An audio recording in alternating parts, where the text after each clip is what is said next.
Hey, welcome to the new show in a new environment. We got the newest one going. Um, yeah, we'll be cooking up some miso and winter squash, which uh, it's a great combo. If you haven't had it, we did a few of these in the restaurant with some miso this time of year, and I don't know, I just think it's a fun one to incorporate once in a while. So. Yeah, it is. I'm here too. You don't see me today. We've got a little bit of a rigged setup here, but I'm here, and I'll be keeping this guy in check the entire time. So, Or at least you'll try. yes, So, you can always hope. um, That's the goal, right? cool. Well, we're going to go ahead and get water boiling for some pasta. Get that going. Lots of water. And then if you're using dry, 3 ounces per person for like a meal is perfect on dried. So just, I don't know, however big your bag is, but we'll get some stuff weighed out in a minute. Honestly, I might do that really quick. And then we can start dicing squash.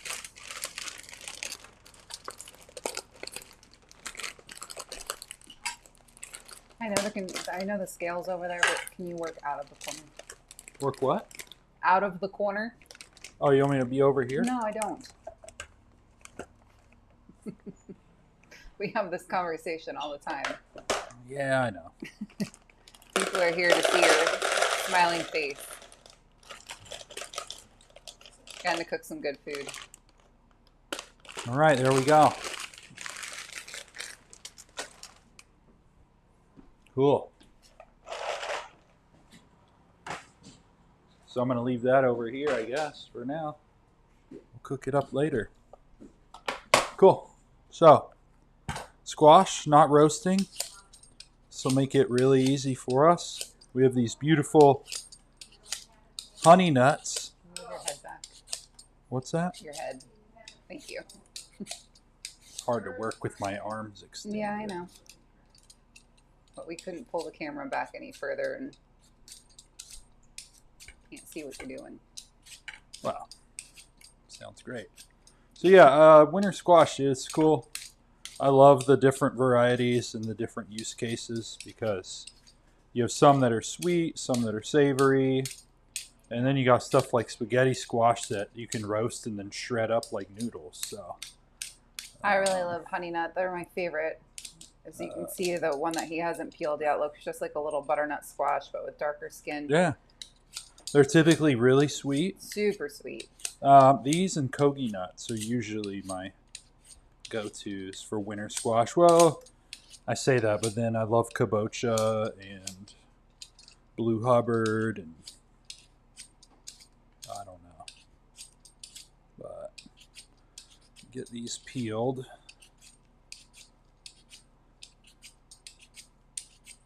Those look a little less difficult than the last squash you tried to peel.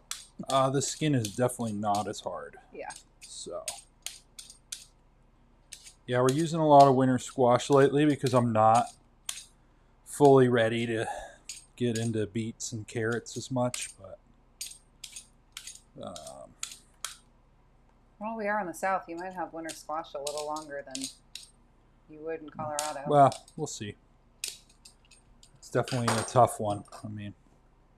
But we can also get into different turnips and rutabagas and things. So it's all good.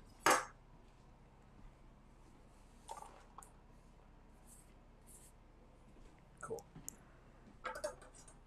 All right. So what are you doing here?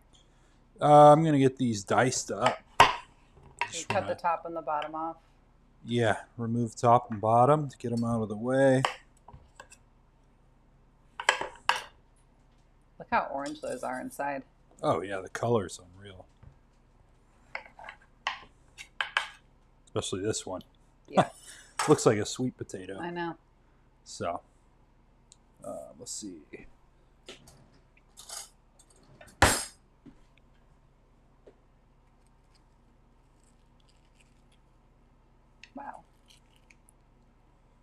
Well, at least there's not a lot of seeds in there. What's that? So at least there's not a lot of seeds in there. And I'm doing about 4 ounces of meat and 4 ounces of squash per person. That's kind of what I'm doing.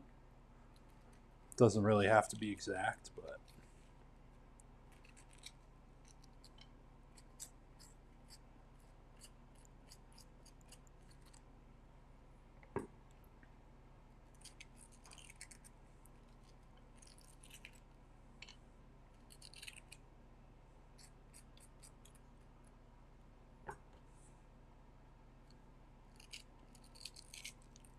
That one looks like it was starting to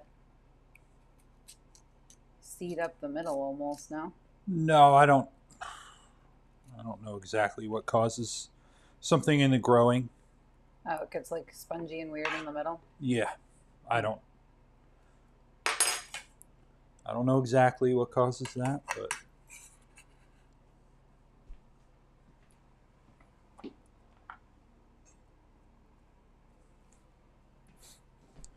all right, so we want to cut off that part.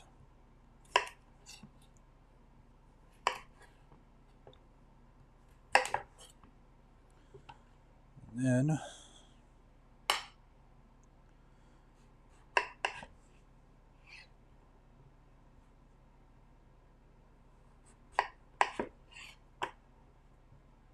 we're dicing these medium dice.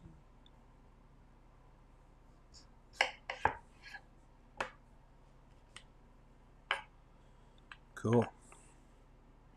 Can you believe Thanksgiving's only a couple weeks away? No, it's Isn't that insane. crazy? It's insane. It's going to be time for all the stuff. Yeah. But that's great. I mean, Thanksgiving's my favorite food holiday. Me too. And then Christmas is very close behind. I mean, I guess I don't really know any other food holidays, but Maybe Easter. Some people have some stuff for Easter, Yeah. but yeah. Yeah, so we're doing this nice medium dice. Do what you can. I'm going to say, if you got a free hand, let me know what's your most indispensable Thanksgiving stuff. What do you guys do for a tradition every year? I know some of you will be cooking along, but if you're hanging out, let me know. I mean, I think my favorites are like the dressing and the gravy. Yeah.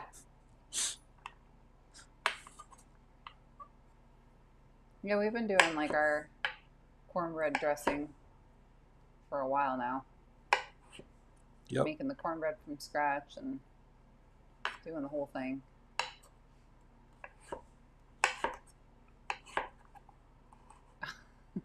Shinkini's worried about surviving the holidays without your smoked ham.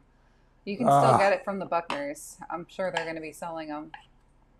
They're always thrilled to sell hams because people don't tend to buy them unless it's the holidays, and you know there's a ham on every pig, so at least one, maybe a few.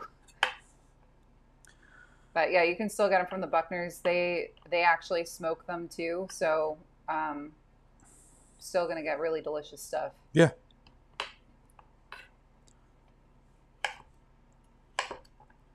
I know they started taking pre-orders now for turkeys and ribeyes or rib roasts. What was the other? Oh, beef tenderloins. I think a lot of people do that too. All right.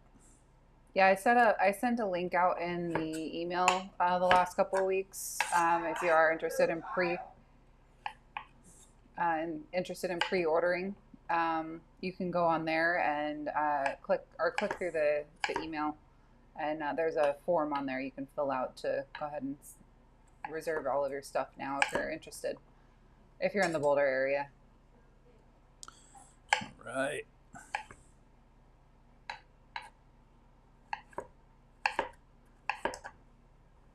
Oh, Shankini said she finally went out to the warehouse. She's going to go talk to the boys about getting her stuff. Oh, nice. It's a little bit of a trip, but That's not too bad. Yeah, at least it's right off of I-25, which you can access that easily. It's really not that big of a deal. Well, and then you can stock up on stuff. They're probably going to have a meat sale here soon, I would imagine. Like it's almost worth it to get a cheap chest freezer and just pop out there and stock up. Right.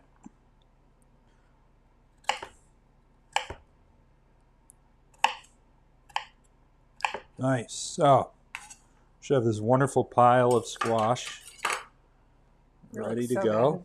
I was so excited to find that here.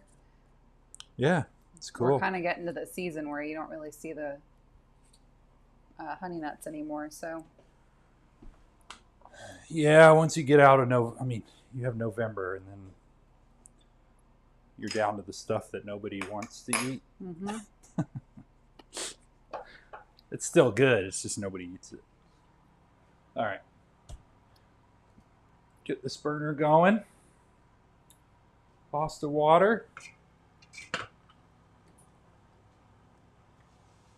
Oh, yeah. Pasta water rolling. It's working. It's not quite rolling yet, but we're going to go ahead and start sauteing up squash, and we can always let it sit for a few minutes. Our pasta should take 10 to 12 minutes, so see what happens. Might be a quick one today. Who knows? We'll see. It always gets dragged out at some point. Let's see. I can just wait. Yeah, I got some good ground pork. I don't know. It's going to be a good little meal. Start cleaning our scallions up. Found these at that farm store we were at. They had some green onions. I feel like that's kind of become our little tradition whenever we go anywhere. Just hunting out all the local produce that we can find. Yeah, it's fun.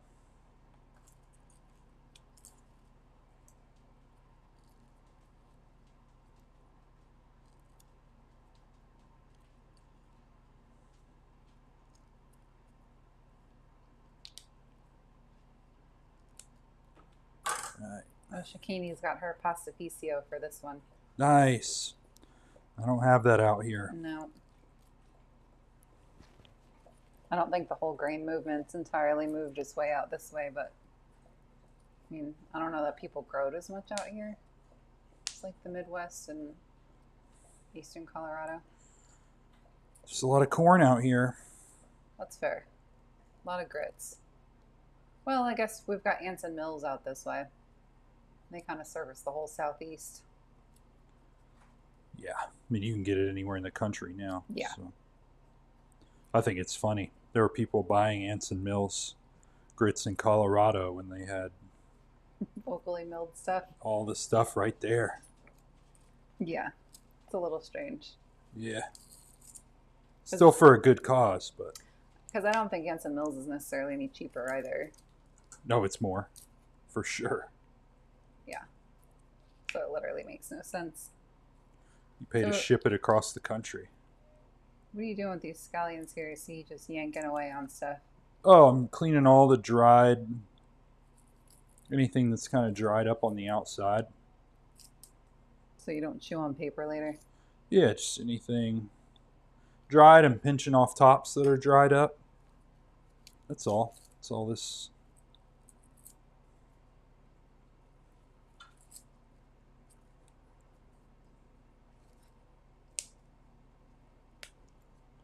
Just getting the good parts, you know? Yeah.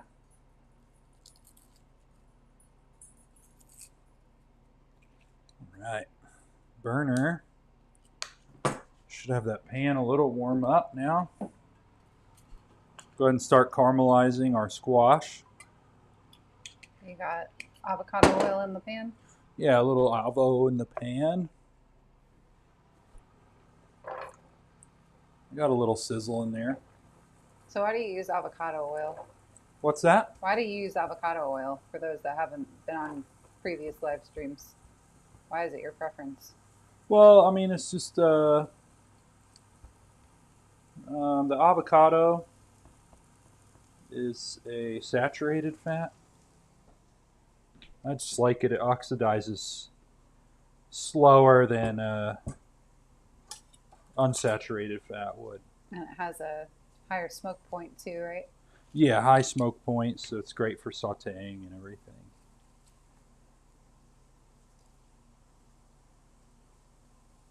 I mean, why wouldn't you use something like a vegetable oil for this? Well, I mean, we personally don't, but it's just because most of them are extracted in ways to impart chemicals into the seed oil and stuff. So,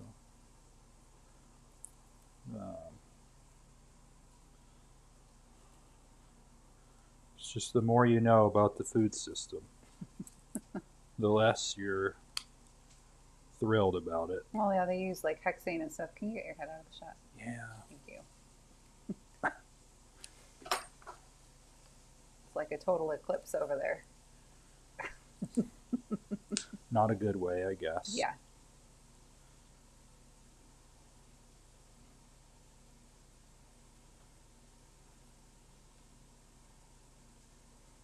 I hear that squash sizzling away over there. Yeah, we got it going. So I just want to let it sit. I want to get a good caramelization on it. Just add a little richness to the flavors.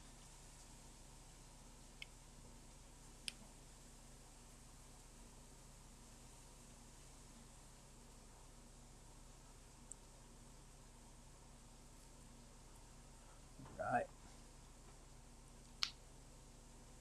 What you sipping on there, chef?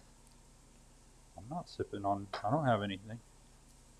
That's not a cocktail sitting on the counter? Well, I mean, it is, but I'm not drinking it right now. I have an old fashioned though. We found one of our favorite bourbons down here, so. Yeah, I was actually really surprised to see it. They distribute in Colorado too. I know that. I know there's not too many states that they're in, so I was surprised to find it in Georgia. But I guess Kentucky's close enough, so. Yeah. All right. Surprisingly, they actually had a lot of the lesser known brands that we like went out to the distilleries for, and when we were out in Kentucky earlier this year. Right now, we're drinking the Jepter Creed 4-grain. They grow a lot of their grain on the property that they use to distill, and they use all organic and heirloom product or grains for making their whiskeys. Yeah, they're pretty cool. Yeah, they're really cool, and the their whiskeys are absolutely delicious. They're really well made. Plus, they've got great ingredients in them. So, all right, pasta's boiling. So we're in good spot here. I'm gonna go ahead and get these sliced up because we're gonna throw these in with our garlic here. I'll do about half at a time. Do these nice and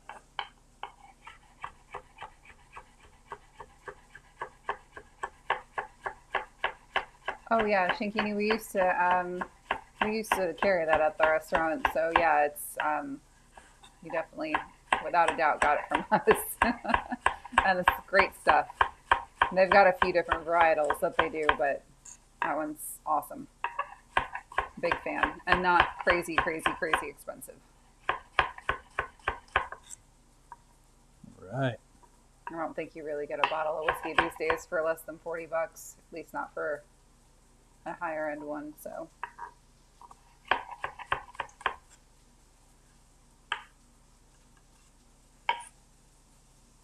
Cool.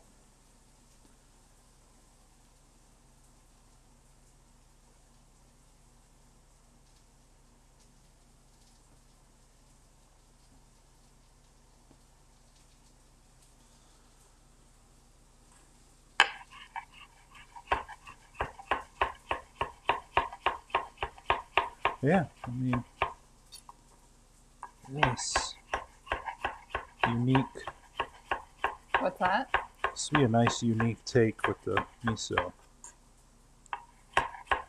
Well, it's kind of Asian, kind of not. Yeah, I mean, it's the only Asian thing is the miso. Everything else is. I feel like scallions are pretty widely used things in Asian food too.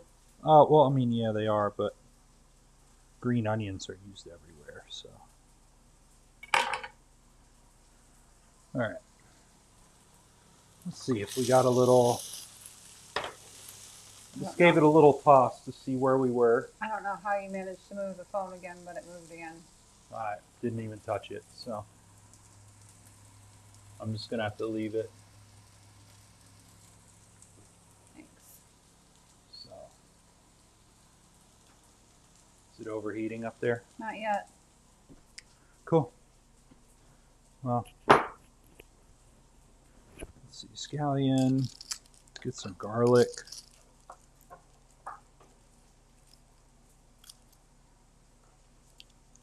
Let's see, I've got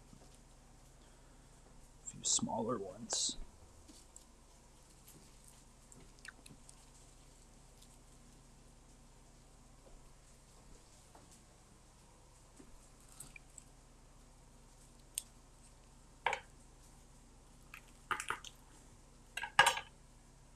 So you got 3 cloves of garlic there?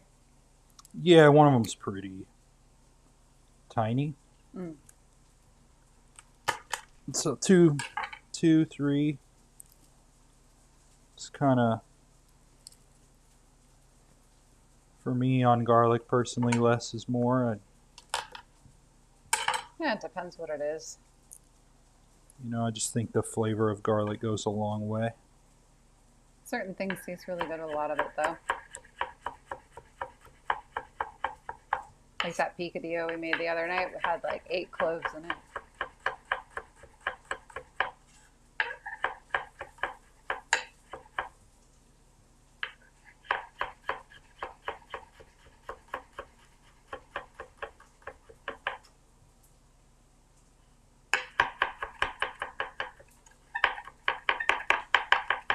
Give that a light chop. Cool. Once our squash is caramelized, this is going in. With also some pork. We'll get in there. Oh, these are getting nice.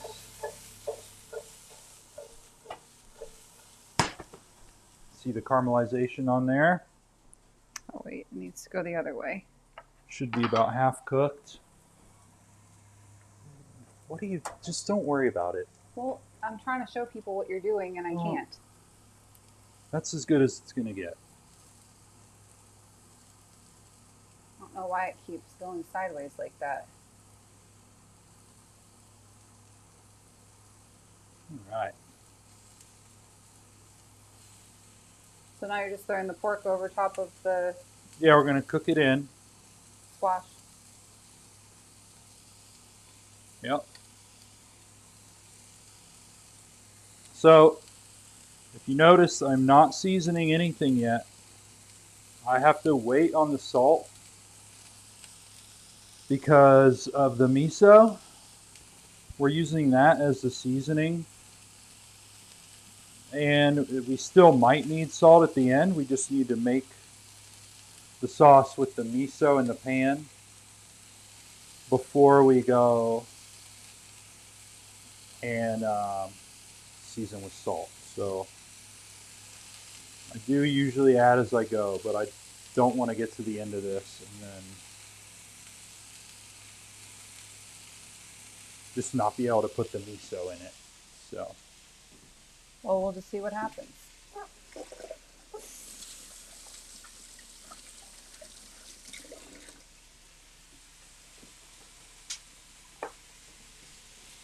all right. I'm going to go ahead and throw pasta in just so it's ready. Lots of water.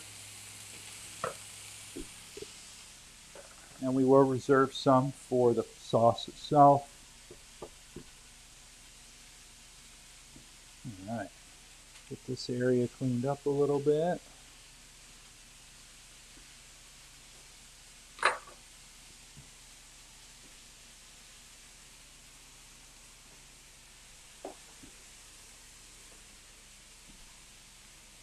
Nice.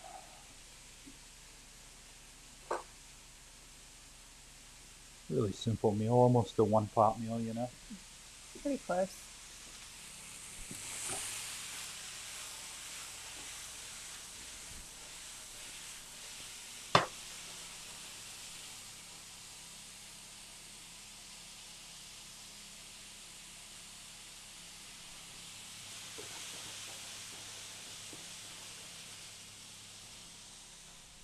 Nice. All right. Cool. Got that done. I'll bring this up here so I don't. You want to talk a little bit about what miso is and show it to the camera? Sure, yeah. So, soybean, super popular in some countries. And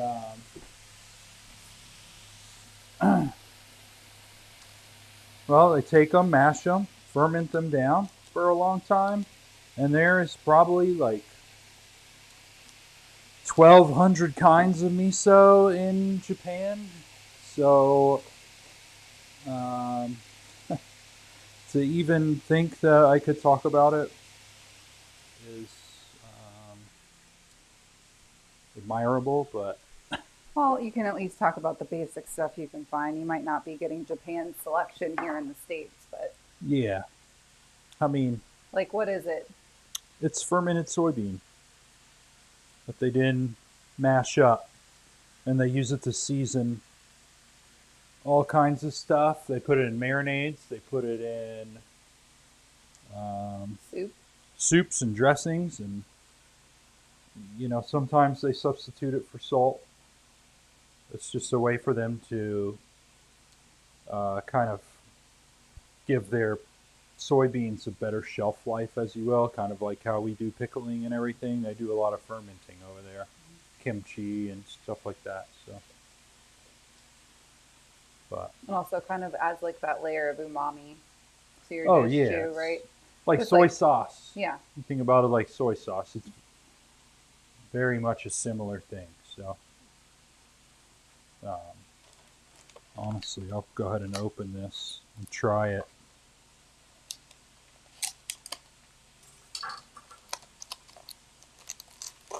Yeah, there's a website called Japanese Pantry that we use often for kind of sourcing some higher end Japanese products. Yeah. Ooh, I can smell the pork. You can smell the what? The pork.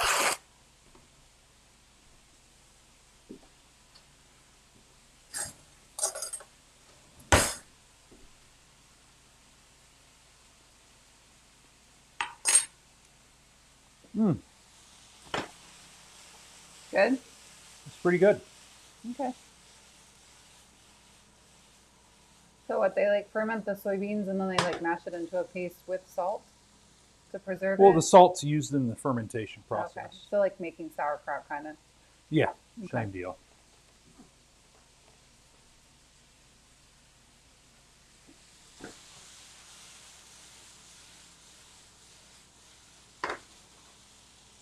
All right, the ground pork.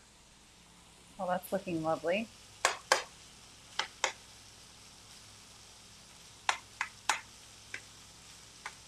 we can see where we're at. Squash is great. Pork's almost there. So we'll go ahead and add in some onions. Is the garlic in with that too, or is it just the onions? Garlic is, well, yeah. Get it all in there.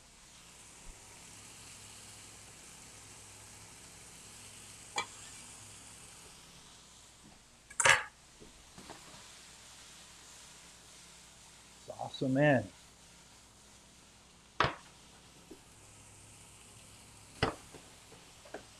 I know it's not part of the plan, but would something like ginger be good in this? Like fresh ginger? I don't know. I know it's not what you're going for tonight, but Like, as a variation. I thought about it because I have some. I don't know if I wanted to. I'm already winging it pretty hard as far as like the end product right now. Yeah. Because what I've done in the past is I'll take, like, make a winter squash puree and make that into like a miso winter squash like sauce. Okay. But since we did a winter squash sauce on the gnocchis a couple weeks ago, I wanted to try and do something a little different. Yeah. But Fair. the ginger aspect, I mean, it probably would be good. I just, I also think something like shiitake mushrooms instead of pork in this would be tasty. Yeah. You know? Want to do like a vegetarian version? Yeah.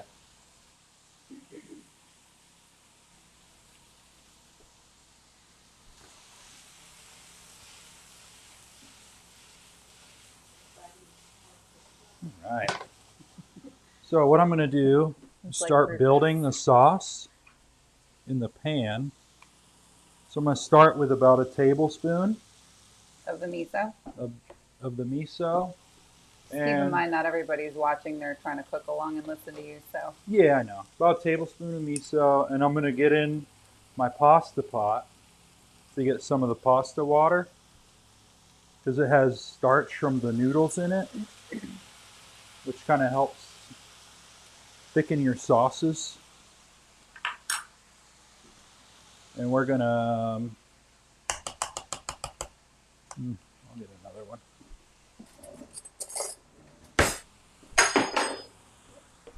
All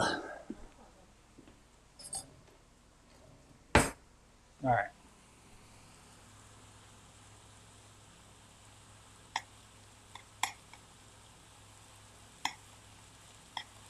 You just want to incorporate your miso.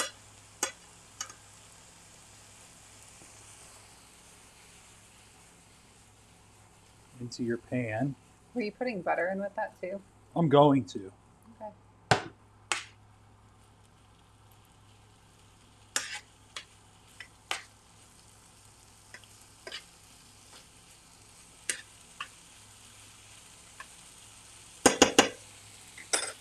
Honestly, I feel like this would be good with like noodles too, like some buckwheat noodles. You got some soba? Oh, yeah. So we just want to glaze everything. That's the goal. We're going to go in for a try. And I think we want a little more.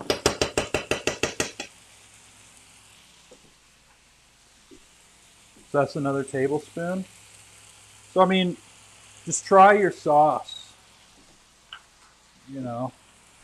as you're going. If you have a little less than a pound of everything, you're going to use less to season your... You just want it to coat everything, right? Well, I want the flavor to be there. So that's why I'm at 2 tablespoons. We're just tasting to make sure that umami flavor is in there without being overbearing.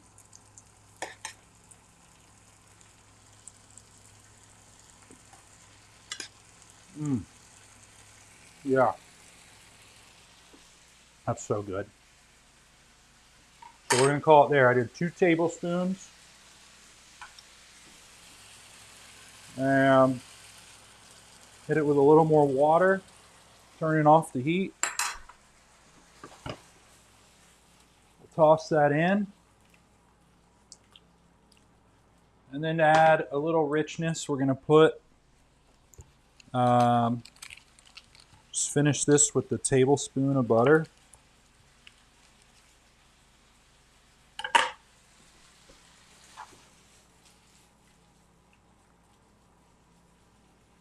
There's no fat. There's some fat from the pork, but butter helps make everything tasty. You guys know how I do it. Yeah. That squash will break up a little bit too and add to the sauce. I mean, realistically, it's going to Well, be... it depends what kind of squash you have, though, right? Some of them don't break down quite as much. Yeah. But we can check our pasta and see where we're at with that. Should be getting close here. I feel like you've had those in there for a while. Yeah, I mean, it should take 10 to 12 minutes at least. Nope. All right. Well, you can always follow the instructions on the box. Your pasta might cook at a different pace than ours, so don't go by his. Oh, yeah. See, Please. so here. I find that like some of the fresher homemade pastas cook slower than like the highly processed pastas that you might get at the grocery store. So it all depends.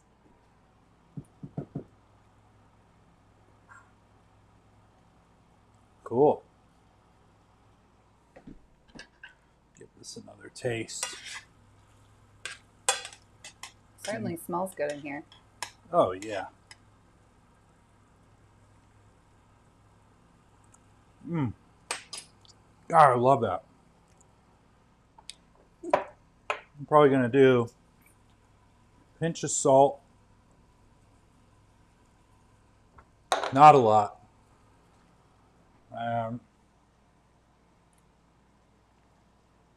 You know, I grabbed the lime just in case it might need it, but I don't think it does. Okay. It wasn't on the list, so I just never know. But cool.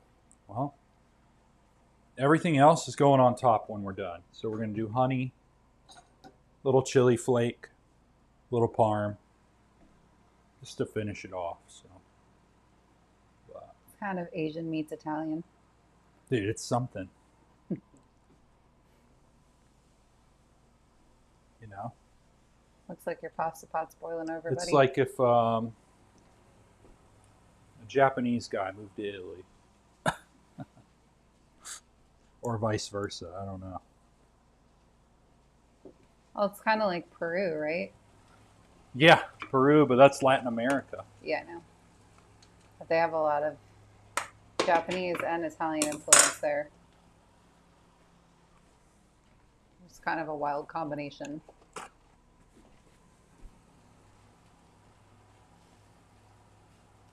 Right.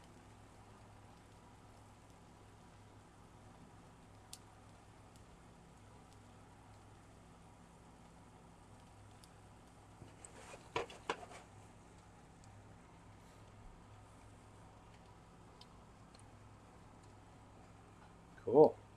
Well, yeah, I'm pretty happy with this one. So you're drizzling honey over top to finish this off? Oh, yeah. I'm trying to wrap my head around what's going on in your Doing brain. a nice honey drizzle with some parm. Oh, man, it's going to be so good. Because then as you eat it, you'll get a bite of honey from time to time. The sweetness kind of accentuate the squash, and then you get a little bite of chili flake once in a while. And so could you like technically use sausage or something for this then if you didn't want to use ground pork?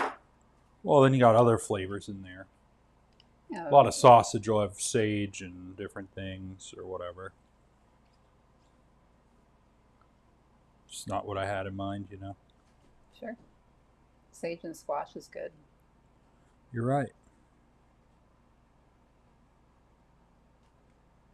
So what do you got on the board there now? Parsley. It's a little wilted. It's kind of hot. It's pretty warm in the building. It's very hot. I'm sweating. And I'm not even cooking. But we're going to do a little parsley here too.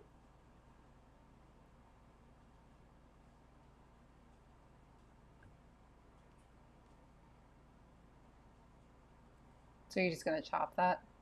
Yeah. That's definitely not the parsley you typically use. It's looking a little sad.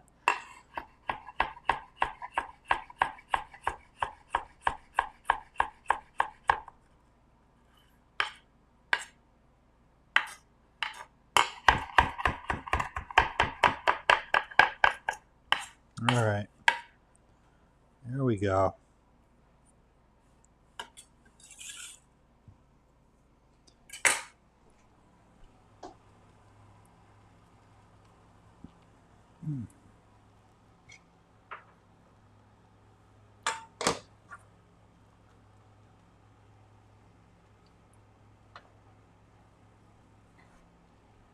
Try one of these again.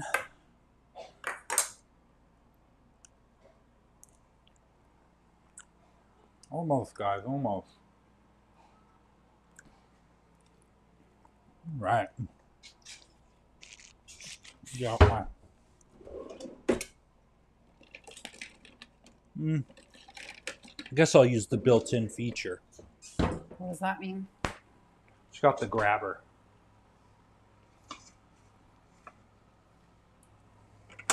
You know? Yeah. Got that fancy pot here.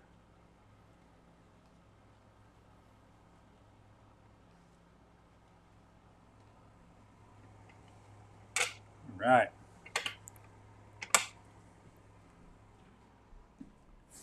Let's drain this right out. I'm going to save a little bit of the water in case we need it. Why else would we need it? Well, in case we start tossing the noodles and there's not quite enough sauciness to coat the noodles. Does that make sense? It's beautiful. So we're going to take this.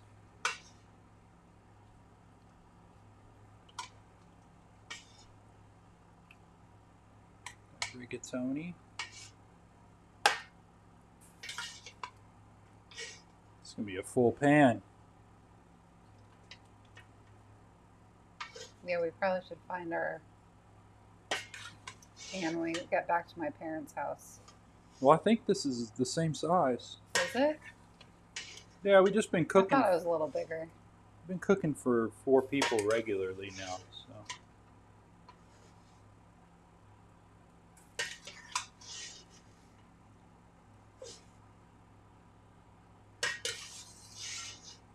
Right.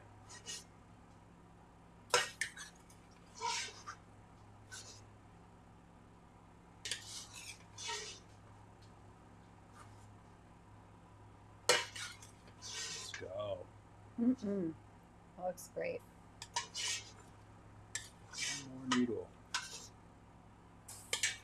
So we're going to carefully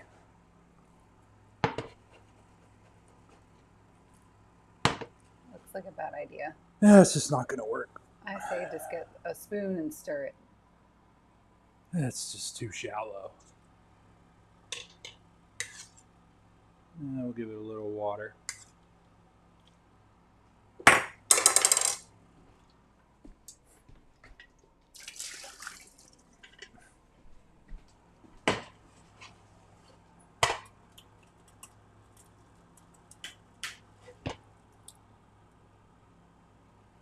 right.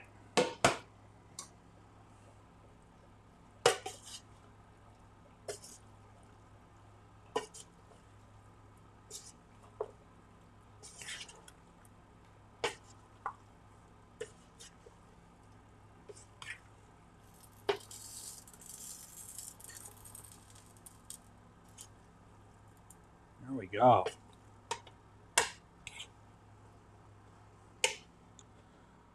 So what we're going to do is finish this up, call it a day. What can I plate it on? Going on a plate. Cool.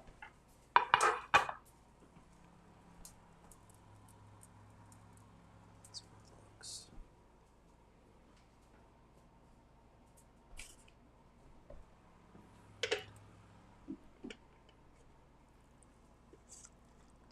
So, I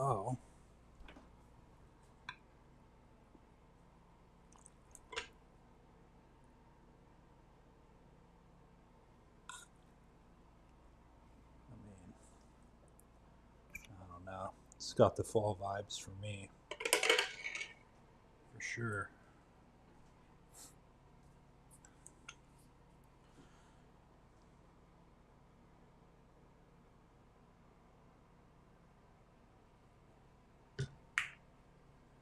Got the honey. Honey's on.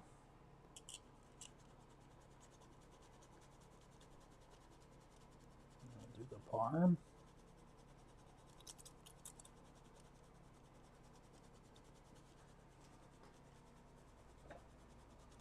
There we go. I think that's pretty successful. And with the parm on it too, you get that double umami blast. So, I don't know. Let's try it out, y'all.